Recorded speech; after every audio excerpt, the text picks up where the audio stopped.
Welcome to Around the Weird. Here's your host, the museum curator of the strange and unusual, Mr. Nothing. Thank you, mysterious voice, and welcome back to Around the Weird, a booktube channel where I talk about all the unusual and out of the ordinary literature that I have found in my travels. Today, it is Short Story Tuesday, so I wanted to talk about a pretty interesting short story that I have found in my strange travels. And today's short story is all about elves. I am referring to The Elves and the Shoemaker, or Die Wichtelmänner, as it is in the original German, by Jacob and Wilhelm Grimm, otherwise known as the Grimm Brothers, which was published originally in Grimm's Fairy Tales in 1812. For those who don't know, the Grimm brothers, Jacob and Wilhelm, were writers, first and foremost, but they were also academic researchers, specifically linguist, philologist, which is the study of oral tradition, and folklorist. They studied all aspects of culture and superstitions and the beliefs that people had, mostly in Europe, from what I found. And during their time, they worked very closely together. Their Wikipedia page is just them. There's no separate one for each of them. So I guess they did a lot of close work over the course of their life. And they traveled around, read the local writings that existed there, asked people questions, just gathered a lot of information about stories that had been passed down. And what they came out with was Grimm's Fairy Tales, among other publications that just highlighted the stories that people had told and collect them all together as a way of sharing fairy tales that I think were meant for children, although they were pretty violent. So I think they were also mostly meant for adults. And they became sanitized over time. And what you end up with is a lot of fairy tales that have been, passed down to children or even turned into movies for children, such as The Snow Queen, or which was adapted into Frozen or Sleeping Beauty, or any number of those types of stories, all of which were cataloging some sort of either belief or superstition or a story that had been passed down in Europe at the time, which is very fascinating. So in addition to being, writers, they also cataloged a lot of culture, which I'll talk about later in this video. So without further ado, let's talk about The Elves and the Shoemaker.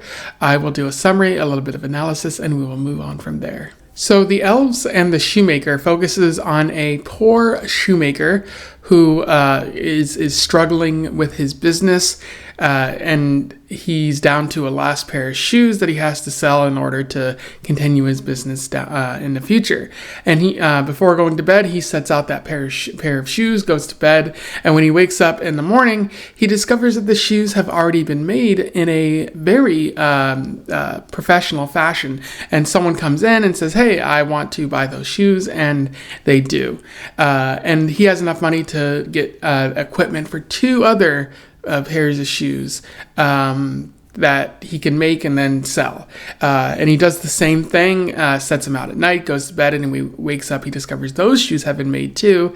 And so he has enough equipment to buy, or has enough money to buy more equipment. And eventually his business becomes quite successful, and he is happy as a result. He has plenty of customers. And finally, he tells his wife, we should sit out at night and hide and see who is coming in and helping us. And so they do that. When at some point in the night, a group of naked elves, I do not know why they are naked, they show up and they begin making the shoes, and then they leave before morning comes. And the wife and the husband, the shoemaker, aren't really alarmed by this. They're more grateful that it's happening at all. And the wife says, we should set out some clothes for these elves so that we can thank them for their work. And they do that, but they don't set out any shoes as well. And when the elves get there, they're like, well, there aren't any shoes here, and there are these clothes. They put on these clothes, and they're like, now that we are boys officially, we no longer have to be cobblers, and they scurry off and are never seen again, at least by the cobbler. And as the story ends, the narrator notes that although the elves are gone, the shoemaker has been, or will continue to be successful through their years. So kind of ending on a happier note there. In terms of analysis, there is a fair bit to talk about here. I know it's a fairy tale kind of meant for children, and this is probably going to be one of my shorter Short Story Tuesday videos, but it's still important to talk about this. One, because as I always say with books that are focused on children, it's still important to talk about what messages we're sending to children. But also, this is important from a cultural perspective. So even though it's simply a fairy tale, it's the Grimm Brothers clearly meant it to be more than that. So that's why this is worth talking about. And one of the messages that I think they're sending is, don't look a gift horse in the mouth, specifically because the cobbler questions why these shoes are being made. They don't just accept it and move on and live their life to the fullest and never try to ask where these shoes are coming from. They could just live their life without knowing. But they ultimately find out, and not only that, they try to change the arrangement by giving the elves a set of clothes to wear. The elves never seemed to want anything. If they had wanted anything, they would have said, hey, cobbler, we've been doing this for a while, give us something. But they're doing it for whatever reason they have, their mischievous reasons, and if they wanted something, they would let it known, by giving them clothes, that kind of changes things. But even though the elves run off and are never to be seen again by the cobbler, I think the message that also kind of contradicts it is that the Grimm brothers are saying oh, you should still show gratitude even if it's risky here. Even though the elves are going to run off, it's so important to thank the people who have helped you, whether they be human or mysterious elven creatures that show up in your house in the middle of the night. Who knows where they come from? But even though those messages contradict each other, they're still here, present. And then related to all of this, as I was talking about before, is the cultural examination that the Grimm brothers were so well known for.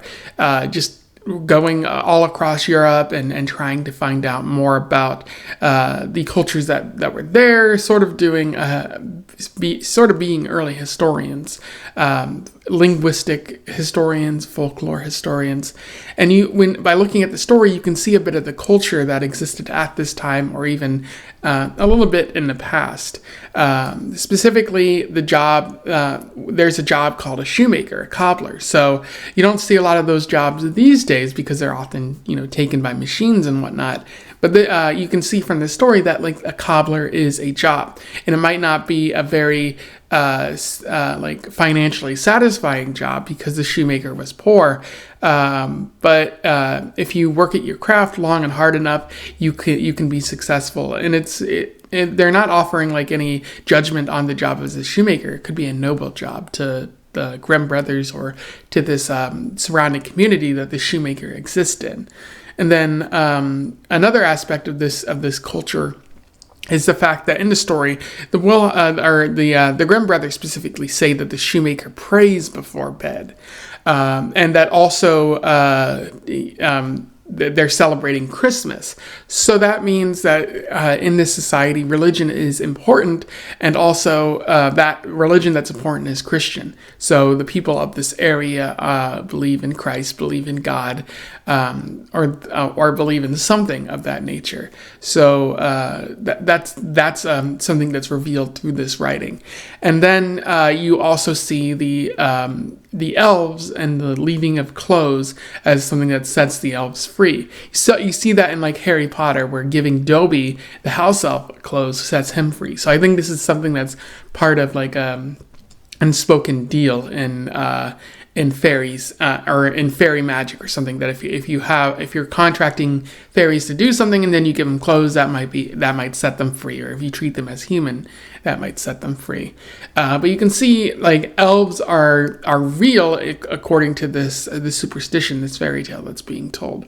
So someone along the way, wherever the Grimm brothers, heard about this story, like that culture suspected that elves might be real, fairies might be real, goblins or whatnot might be real. They might be hiding in the forest and either like helping passersby or harming passersby depending on their mischievous mood.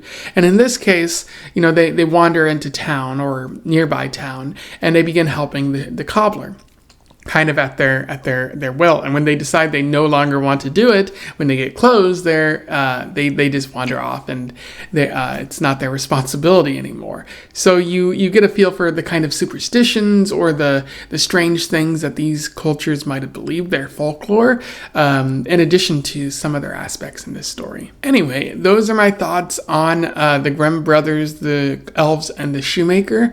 A pretty fun short story to read.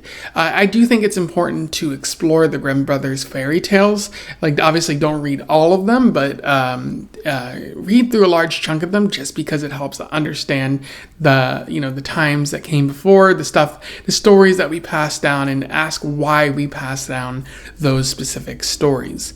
So yeah, if you read this before, you simply want to comment on something I said here, do so below in the comments. Would love to hear from you. Otherwise, don't forget to like, share, and subscribe so that more people can find out about the fairy tales, or even the Grimm Brothers if they don't already know. And until then, I wish you the best of luck in your weird and shoemaking travels. Farewell.